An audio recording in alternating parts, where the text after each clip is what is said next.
মন শরীর ভালো থাকে একটি কারণে, মনে যদি শান্তি থাকে আর সংসারে যদি সুখ শান্তি সবই থাকে তাহলে তো মনে আমাদের সুখ শান্তি অটোমেটিক চলে আসে, তাই না? তখন আমরা সারা দিন হেসে খেলে দিনটা কাটিয়ে দিই। তো বন্ধুরা, সবাইকে শুভ সকাল জানিয়ে অনেক দিন পর একটা নতুন ব্লগ শুরু করলাম। এখন তো আর সেরকম ব্লগ তো হয় না। আমি সত্যিই বললাম, একটা মানসিক টেনশনে আছি, মানে ঘোরের মধ্যে আছি, মানে চাইলেও আমি পারছি না, কেন জানি এরকম হচ্ছে আমার। তার মধ্যে শরীরটা ভীষণই খারাপ, জানোই তো, মানে কি বলবো, মানে আমি নিজেও বলারই ভাষা নেই। তো যাই হোক, আমার তো এটা কাজ, আমার কাজ আমাকে করতেই হবে। যা হয় সংসারে, সংসারে তো এগুলো হবেই না। সংসারের কাহিনী যদি আমি এখানে তুলে ধরি তাহলে তো আমার কাজ করাই যাবে না ভিডিওতে। তাহলে আমাকে ওই সব নিয়ে ভাবতে হবে। আমাকে ভিডিও ছেড়ে দিয়ে কে কে বলে বলুক, কে অশান্তি করে করুক, সেগুলো কথায় আমাকে কান দিতে হবে। তো এখন ভাবলাম, ভেবে দেখলাম, না, এটা তো আমি ভুল করছি। আমি নিজের পথে আমি নিজেই মানে বাধা হয়ে দাঁড়াচ্ছি। তো পিছনে কে কী বলে বলুক, সেসব নিয়ে ভেবে সংসারে অশান্তি করে তো লাভ নেই। নিজের লক্ষ্যে নিজে এগিয়ে যাও। আজকে হচ্ছে চৈত্র সংক্রান্তি, বাড়িতে তো অনেক কাজ বলতে আজকে আমাদের মধ্যে অনেক নিয়মই থাকে। তো সবার প্রথমে উঠে দেখো আমি উঠোনটা ঝাড়ছি। এটা তো আমার রোজকার ডেইলি লাইফস্টাইল। এই মানে ঘুম থেকে ওঠার পরে আমার ঝাড়াঝাড়ি করতেই 1-1.5 ঘন্টা সময় লেগে যায়। তো দেখো উঠোনটা তো প্রায় ঝাড়াঝাড়ি শেষের দিকে। আর এখন তো হাওয়া বৃষ্টি সেরকম কিছু নেই, পাতাও কিন্তু গল্প তাড়াতাড়ি ঝাড়া হয়ে যায়। আর যখন হাওয়া ঝাড়ে, মানে ঝড় হয়, সত্যিই অনেকটা কষ্ট লেগে যায় ঝাড়তে আমাদের বাড়ি। পিছনটাও দেখো না কতটা একদম, মানে আমাদের তো পিছনের বাগানটা অনেক বড়, পিছনটাও ঝাড়তে হয়। শুধু যে উঠানটা ঝাড়তে হয় তা তো নয়, পিছনের অনেকটা জায়গা দূরে কিন্তু ঝাড়তে হয়। তারপরে আমার কলপাটটা আছে, কলপাটটার মধ্যে কিন্তু ঝাড়তে হয় কলপাটটা। তো আমি যেহেতু কলপাটটা সারাদিন ব্যবহার করি, আর আমি না শুধু ব্যবহার করি না, আমার শ্বশুর শাশুড়ি, মানে বাড়ির সবাই কিন্তু কলটা ব্যবহার করে। যেহেতু আমার কলপাটটা জানোই তো খোলামেলা, সবাই ব্যবহার করে। তো ব্যবহারিক জিনিস একটা যদি এরকম নোংরার মধ্যে রেখে দিই, আর আমি তো সম্পূর্ণ বাড়িটা ছাড়ি, তো আমার কলপাটটা আমি নিজে সারাদিন থাকি, এখন ওইটা আমি ঝাড়বো না? ওই জন্যই আমার সময়টা লেগে যায়। তার মধ্যে আবার আমার মানে মানে আমার ঘরের সামনে যে উঠোনটা আছে সেটাও ঝাড়তে হয়। ওই জন্যে আমার উঠোনে ঝাড়তে একটু বেশি সময় লাগে, মানে সব থেকে আমি বেশি উঠোনটা ঝাড়ি অনেকটা জায়গা জুড়ে। সময়টা লেগে যায়, মাঝে মাঝে মনে হয় সত্যি আর করি না, কারণ যখন শরীর খারাপ হয় না, মন চায় না, মন চায় যে ঘরটা ঝাড়াঝাড়ি করে নিয়ে বাসনগুলো মাজি। কিন্তু আমার সংসারের কাজ কে করবে বলো তো? কেউ তো করবে না, পয়রা থাকলেও কেউ করবে না।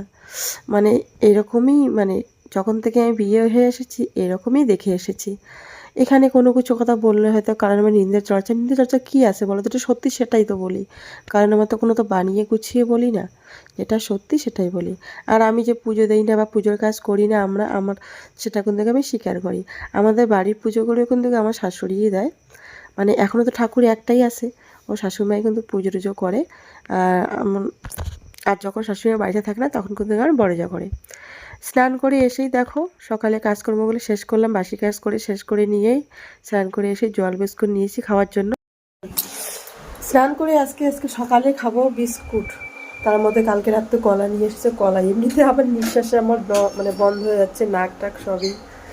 তো একটা খাইয়ে দেখি, এমনিতে সর্দি এমনিতেও সর্দি। এদিকে তো ভাত হলো, ভাতটা নামানোর পরে যে বিস্কুট আর কলাটা খাচ্ছি, তরকারি এখন রান্না হয়নি। তো ঠিক আছে, এটা খাই। চৈত্র সংক্রান্তির নিয়ম, একটা দরজার মধ্যে লাগাই দিতে হবে। মানে আজকের দিনে এগুলো করে, মানে একদম মিক্সড করে নিয়ে দরজার মধ্যে লাগাই দিতে হয় সবার ঘরে ঘরে, আমাদের নিয়ম। না লাগাও, আমি তো অনেক কিছু পারবো না, তোমাকে দিতে হবে। কি কি এগুলো গাছ, মানে একদম বিষ ঢেকি এগুলো মিক্সড করে দরজার মধ্যে লাগিয়ে দিতে হয়। দেখো অনেক উঁচু, তো ওকেই বললাম লাগিয়ে দেওয়ার জন্য, মানে ওই লাগিয়ে দেয় দরজার মধ্যে। দেখো তো দরজার মধ্যে উঁচুটা তো অনেকটাই, তো আমি বরকে বললাম তুমি একটু লাগিয়ে দাও। বড় কিন্তু রেডি হয়েছে, বর সকালে দিয়ে গাড়ি চালাতে যাবে, কারণ বাড়িতে দেরি করলে দেরি হয়। এমনিতেই ছেলের স্কুল থেকে তাড়াহুড়ো একটু হয়, সেদিন আমরাও বেরোই, বড় বেরোয় আমাদের সাথে, কিন্তু বাড়িতে স্কুল না থাকলে বেশি দেরি হয় আমাদের। সকালবেলা আমরা সবাই মিলে শাক তুলতে আসি। আচ্ছা বলতো কয় রকমের শাক খাইতে লাগে বল? 7 রকমের শাক খাইতে লাগে। আর চৈত্র সংক্রান্তির দিন শাক খেতে লাগে। সকালবেলা দেখো আমরা সবাই মিলে শাক তুলতে এসেছি, শাক কিন্তু হয়েই গেছে মোটামুটি। হ্যাঁ দেখো ওইটা আরও দিচ্ছে, দেখি শাক। চলো গামলা নিয়ে এসেছি, বাড়িতে এসে দেখো তাড়াহুড়ো করে রান্না বসিয়েছি, মানে ভর দুপুরবেলা আমরা গেছিলাম শাক কুড়োতে। তো শাকের ওখানে সময় তো লাগে, আর শাক তো নিয়ে এসেছি, পরিষ্কার করেছি। আর আজকে না আমার এতই শাক খেতে ইচ্ছা করছে, তো মানে আজকে আমাদের এটাও নিয়ম যে শাক খেতে হয়, অনেক রকমের শাক রান্না করে খেতে হয়, মানে 14, 15, 16 রকমের শাক রান্না করে খেতে হয়। তো সেই শাকের সন্ধানে গিয়েছিলাম। তো শাক নিয়ে এসে প্রথমে করে নিচ্ছে আলুর তরকারি, মানে মানে পরশু দিনের 3-4 পিস মাছ আছে।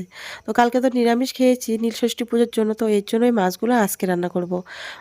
তো তোমরা অনেকেই বলো যে আজকের দিনে অনেকেই নিরামিষ খাও, তো আমরাও নিরামিষ খাই, কিন্তু কিছু উপায় নেই, কারণ এই যে আগের দিনে 3-4 পিস মানে মাছটা যে আছে ফেলে দিব, এই জন্যই কিন্তু মানে রান্নাবান্না করলাম। আর আমাদের মধ্যে অনেকেই মাছ মাংস খায়। এখানে দেখো আলুর তরকারিটা করে নেবো প্রথমে, তারপরে কিন্তু শাকটা করে নিব, কারণ ছেলের তরকারিটা দিয়ে খাবে, তো আজকে ছেলেকে এটা দিয়ে খাওয়া, কারণ একটুখানি লঙ্কা দিলে আমার ছেলে খেতে চায় না। দুটো মাত্র লঙ্কা দিয়েছি, এরপরও বলছে মা আমি খাবো না। এই জন্য ওর জেম্মার ঘর থেকে ডাল এনেছি, ডাল দিয়ে কিন্তু ছেলে খেয়ে নিয়েছে। আর ছোটো ছেলে তো শরীরটা খারাপ জানোই। আর আমি কিন্তু এই মাছের তরকারিটা করে নিয়েছি, মানে ঠাকা সারা হোক, আর শাক কিন্তু করেছি। যতই যাই বলো না কেন, উনানে রান্নার মতন কিছুই হয় না সত্যি। আমাকে যদি প্রত্যেক দিন বলে যে উনানে রান্না করো, আমি উনানে রান্না করব, কিন্তু আমার একটু হয়ে ওঠে না। মানে আমার বলতে কি মানে অনেকেরই কষ্ট হয়ে যায়, কারণ বাচ্চা কাচ্চা স্কুলে গেলে তাড়াহুড়ো করে যেতে হয়, তো সময়ের মধ্যে হয় না। তো আজকে যেহেতু বাড়িতে এসে ভাবলাম যে উনানে রান্নাগুলো করি, আর উনানে যে কোনো রান্না বান্নার টেস্টটাও অন্যরকম হয়। আর গ্যাসটা আমার এখন সেই নোংরা হবে, সেই পরিষ্কার করতে হবে। এর বদলে উনানটা তো ভেঙে গিয়েছে, 2-1 দিনের মধ্যে ঠিক করব। তো মাটি আমার বাড়ির থেকে মাটি আনতে হবে, বাবার বাড়ির থেকে মাটি এনে ঠিক করব। এখানে মাটি পাওয়াই যায় না, কই যে মাটির জন্য। আর মাটি ছাড়া উনানটা একদম মানে তো এখন বিকেলবেলা ভিডিওটা এডিট করার জন্য এখানে আসলাম। আর ছেলে গিয়েছে ওর বদ্দি ভাইয়ের সাথে, তো ভাবলাম এই ফাঁকে ভিডিওটা এডিট করি। আর আমার শরীরের অবস্থা এতটাই খারাপ না, আর কিছু জমিগুলোতে এসেছি, এখানে বসে ভিডিওটা এডিট করলাম। এখন বাড়িতে যাব, দেখি ছেলে কই যাচ্ছে। আমার ভাই আবার বিকেলে আসার কথা প্রসাদ নিয়ে, মানে আমাদের মধ্যে যে নিয়মটা আছে চাল ডাল ভেজে আমরা ঠাকুরকে দেই, সেই প্রসাদ জানে আমি এতটাই ভালোবাসি, এই জন্য ভাই কিন্তু মানে মাছ প্রত্যেক বছর আমার জন্য পাঠিয়ে দেয়। তো ভাই তো এবার ভোটের জন্য তাড়াতাড়ি বাড়িতে এসেছে, ওই জন্যই কিন্তু মানে নিয়ে আসবে ভাই। ফোন করছিল, এখনও পর্যন্ত আসেনি। দেখি, আমার ছেলে তো বলতেছে মা মামাই কখন আসবে, মামাই বলতেই অজ্ঞান, বলে কি মা মামাই কি সারাদিন থাকবে আমাদের বাড়িতে। ঠিক আছে, দেখা হবে। কার জন্য দাঁড়িয়ে আছো? কার জন্য? ওই মামাই আসতেছে, ওর মামার জন্য বলতে আর দৌড়াই চলে আসলো। মামাই আসতেছে, এখনই আসবে। এই যে দেখো, ওর মামাই আসতেছে। হ্যাঁ, জামাটা ভালো লাগবে তোমাকে? তো চকলেট পেয়েও খুশি, ওর জামার কথা একদম পরে এখন বলবে যে মা আমাকে নতুন জামাটা পরিয়ে দাও মামাইয়ের না। আর এই যে দেখো নিয়ে এসেছে কি যে আছে, তরমুজ। আমার ভাই চা একদমই খেতে চায় না, তো ভাই তো বাড়িতে আসলো, তো ভাইকে এখানে ফল কেটে দিলাম, বিস্কুট দিলাম আর দুধ দিলাম, ও সেগুলোই খেয়ে নোক। আর এদিকে আমি দেখো মানে মা দিয়েছে চাল ভাজা কিন্তু অনেক রকমের ডাল বুট ভিজিয়ে নিয়েছে। মানে এই ভিজানো খেতেটা কোনো মানে খাওয়াটা কোনো মানে ক্ষতি না, এটা কিন্তু একদম মানে গ্যাস্ট্রিকের কোনো সমস্যা হয় না। আর অনেকে আবার শুকনো শুকনো খায়। তো বন্ধুরা, আজকে ব্লগটা ওই পর্যন্ত, দেখাবো নতুন কোনো ব্লগে।